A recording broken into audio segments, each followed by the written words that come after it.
हिंदुओं का एक प्रमुख काव्य ग्रंथ महाभारत भारत का अनुपम धार्मिक, पौराणिक, ऐतिहासिक और दार्शनिक ग्रंथ है, जिसे विश्व का सबसे लंबा साहित्यिक ग्रंथ माना गया।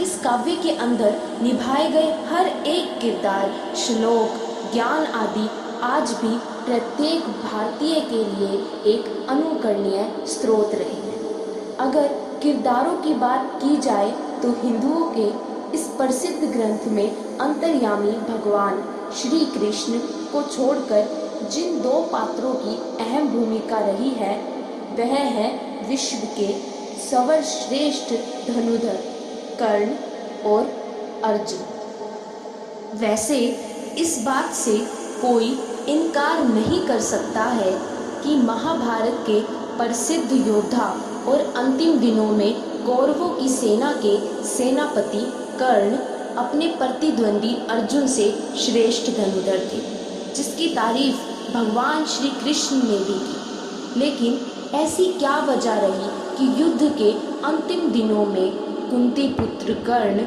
निर्बल और असहाय हो गए।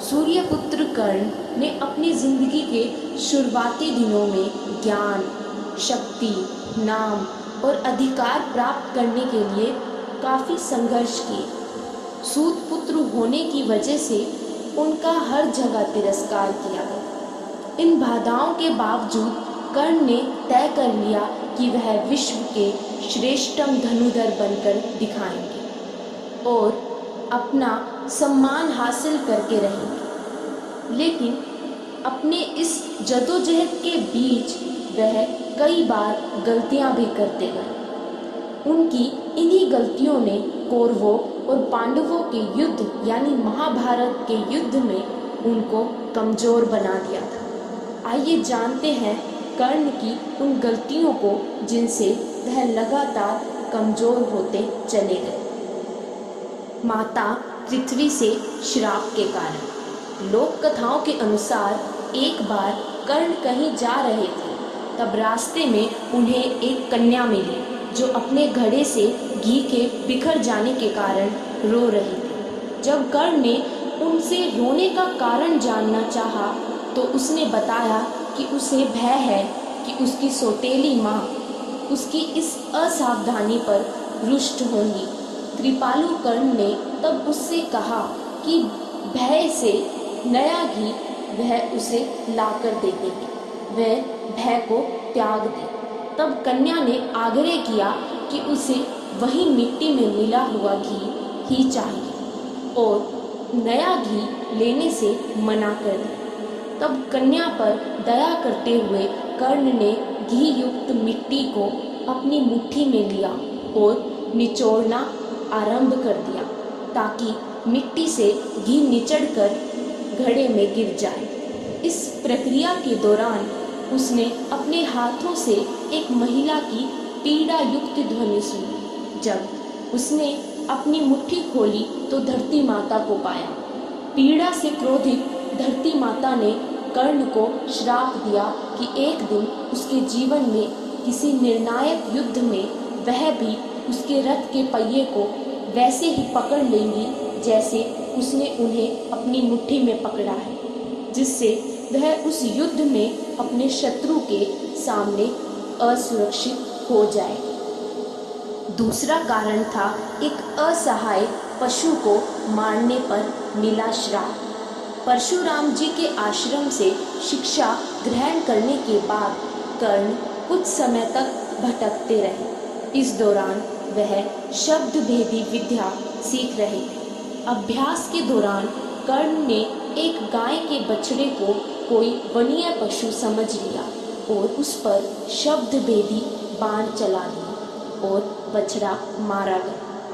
तब उस गाय के स्वामी ब्राह्मण ने कर्ण को श्राप दिया कि जिस प्रकार उसने एक असहाय पशु को मारा है, वैसे ही एक दिन वह भी मारा जाएगा जब वह सबसे अधिक असहाय होगा और जब उसका ध्यान किसी और जगह होगा, अर्थात अपने शत्रु पर नहीं होगा।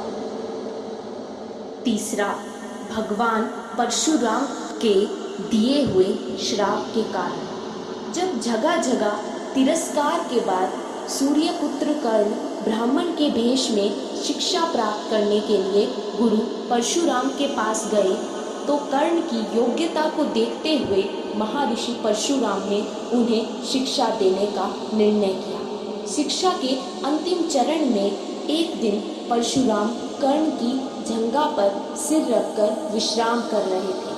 कुछ देर बाद कहीं से एक जहरीला बिच्छू आया और कर्ण की दूसरी जंघा पर काटकर घाव बनाने लगा। गुरु परशुराम का विश्राम भंग ना हो, इसलिए कर्ण बिच्छू को दूर ना हटाकर उसके डंक को सहते रहे।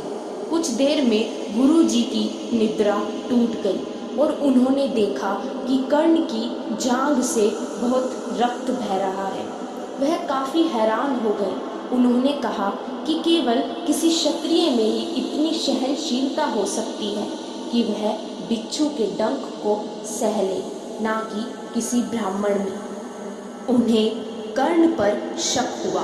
कर्ण ने जब सत्य बताया कि वह ब्राह्मण नहीं है, तो परशुराम जी ने उन्हें मिथ्या भाषण के कारण श्राप दिया कि जब भी कर्ण को उनकी दी हुई शिक्षा की सर्वाधिक आवश्यकता होगी, उस दिन वह उनके काम नहीं आएगी। हालांकि कर्ण को क्रोधवश श्राप देने पर परशुराम को गलानी हुई, पर वे अपना श्राप वापस नहीं ले सकते थे।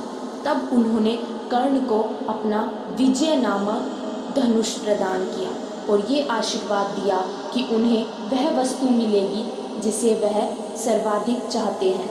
वैसे कुछ लोक कथाओं में माना जाता है कि बिच्छू के रूप में स्वयं इंद्र थे, जो उनकी वास्तविक क्षत्रिय पहचान को उजागर करना चाहते थे।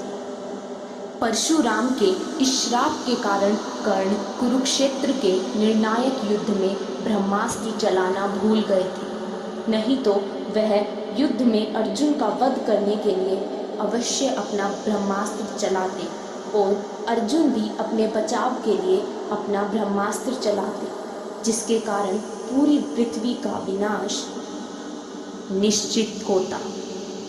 तो दोस्तों, यही कुछ कारण थे कि कर्ण युद्ध में लगातार कमज़ोर होते चले गए।